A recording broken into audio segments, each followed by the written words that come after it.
We are back with some news. Got a clip here from Fox News interviewing some black voters about Kamala Harris. And I think all of this is in regards to the recent DNC convention in Chicago. A lot of people are not happy about it at all. Not really much being discussed there. A lot of bashing, not really very much of anybody saying what's going to be done. Another thing that's very fascinating is that this was the quote unquote DEI diversity conference, the place of inclusion. What I found fascinating is that the very group of people who this party doesn't do very much for was literally the entire background of the backdrop of all of the entertainment for the party. There was not much diversity when it came to the flavor that went into seasoning this event. It was very, very obvious where all of the influence came from for this event. And the sad thing about it is that the very innovative, creative people who were literally the backbone of all of the culture that went into this are literally the people who get the least and the most harmful policies by this party. Why do people continue to blindly support them? It is beyond me. Maybe some of these voters that Fox interviewed got some insight for us on it. Let's check it out. Kellyanne Conway is here now. All right, Kellyanne, can we play some sound? We have some African-American women talking about Kamala Harris to one of our correspondents. Let's listen to hear how people on the street, not the polls, tell it.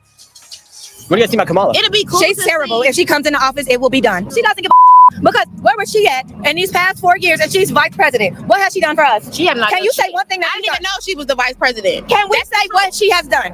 Let's go, Trump. And do you think there's anything that makes Kamala qualified to become the next president? I don't think anything because things that made her qualified when she was a prosecutor that had evidence to get people off of death row, she didn't give a about it. Kellyanne, I'm so confused because you keep seeing these polls that Kamala Harris is doing so well, and then you just go out in the street, you talk to anybody, the African-American community, the people that we talk to, they're not fans. What are we supposed to believe here? Well, both are true. Well, here's what I would believe. I would believe that any news agency, more than likely, if you're picking the people that you interview, more than likely they're biased. However, I would tend to agree that there's not a lot of people that are very happy with Kamala Harris. It's just that the Democrats need to push a narrative and you guys need to push a narrative. So, you know, when it comes down to it, you're both playing the same game and we're going to ask the same questions about each side. But what's interesting about it is that the questions that both sides are asking, none of those questions are policy questions that are actually going to do anything to help the people that you're so interested in their opinions on Kamala Harris about. In that she has won back some of those disaffected Democrats that probably were either going to stay on the couch, possibly vote for Trump in the end, but she just got them back. She really hasn't been expanding her base much. If you look at the CBS poll, Trump's up among independents, 41% of Hispanics, and the Ipsos poll says 21% of African Americans. You just talked to a few of them there.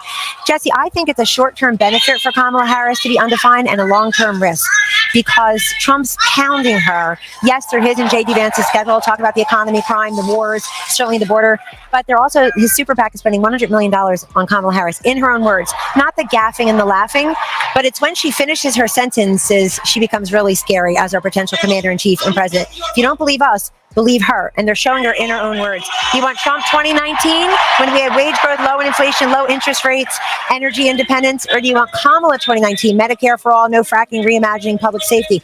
That's really the binary choice here.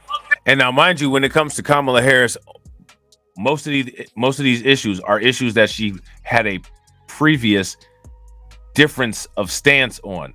She's flip-flopped multiple times. One of the most identifiable things that she's flopped on that was mentioned just here was her stance on fracking. Last point, 2016, I coined the phrase the hidden undercover Trump voter to international ridicule. Oh, on election day, Kellyanne, they'll still be hidden, ha ha ha. Guess what? They were real. They weren't embarrassed to say they were voting for Trump. They just don't want every night to feel like Thanksgiving with the in-laws. They want a little peace in their lives. So, like me at my house. There you go, with your mom, and right. We love you, Jesse's mom. Yes, we love mom.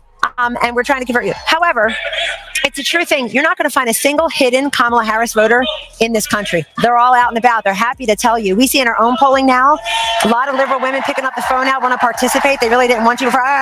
And so it's all these people who the Democrats think don't look like Trump voters because of all the hate toward Donald Trump and the obsession with Donald Trump. Trump derangement syndrome is real, Jesse. Starts at stage 5. It affects your nervous system, your sense of humor, all of your bodily functions. I don't think that it's Trump derangement syndrome. I think a lot of people like Kellyanne got it wrong. I think what it is Trump supporter derangement syndrome. I think that people are more embarrassed by the behavior of many of Trump's supporters and some of the things that they say and some of the way that they carry themselves and how they just live in a completely delusional, false pseudo reality. I think that it's them that people are turned off by, and the fact that there's so much cohesion between them and Trump. I think that's the biggest thing that turns people off from Trump. And that is definitely something that will turn somebody off. And the fact that Trump is unwilling to check his supporters, that will definitely cause him problems. But as far as quote unquote Trump derangement syndrome, I really don't know if that is a widespread and true phenomenon. There's more people who are not fond of Trump who will give honest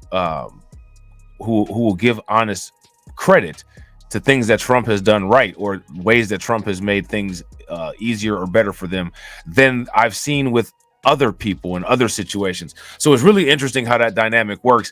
And, honestly, if you just ask me, people might not like this comment, but it just comes with the nature of the Trump supporter.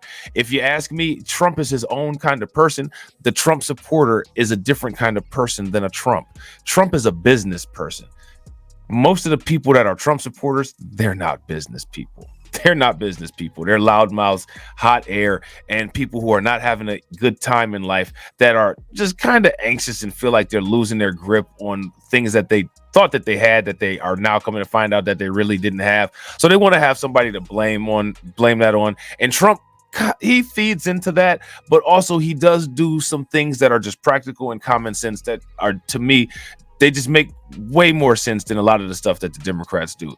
The Democrats could change that if they wanted to. They choose to not do that. And as they do that, they continue to endanger their chances of securing another bid in the White House, because all of the issues that we are currently facing that are detrimental to the country, if you ask me, are solely a result of the last 4 years. And now you have a part of that last 4 years running as the primary candidate. You know what I'm saying? It's going to be very interesting. It's a lot here. So we'll see how it goes. That turns your sense of humor off. Completely.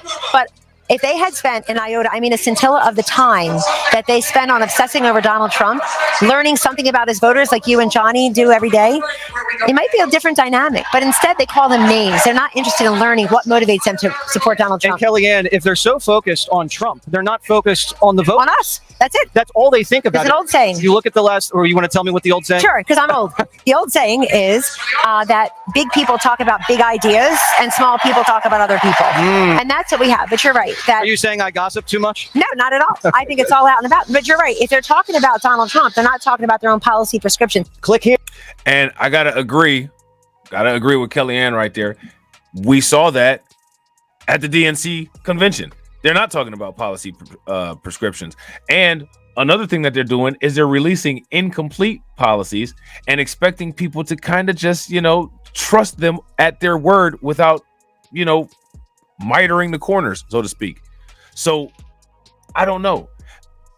What I think is that a lot of these people at all of these mainstream media outlets, Fox News, MSNBC, ABC, CNN, they all need to get out more, and they all need to stop using fixed polls and actually talk to people out on the streets. Here's another idea. Why don't you do internet surveys? Because what I find very fascinating is that it seems like there's a starkly different reality of people's political ideologies and leanings online versus the people that they find in the street. So maybe why don't you change your environment of where you do your polling?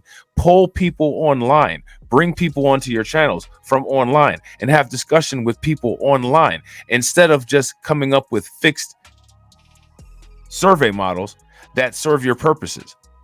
If you really trust what you say and you really believe what you say, put it to work. Let me know what you guys think. If you haven't smashed the like button yet, hit that like button. If you're not subscribed, subscribe. I'll catch you on the next video. All right? Peace.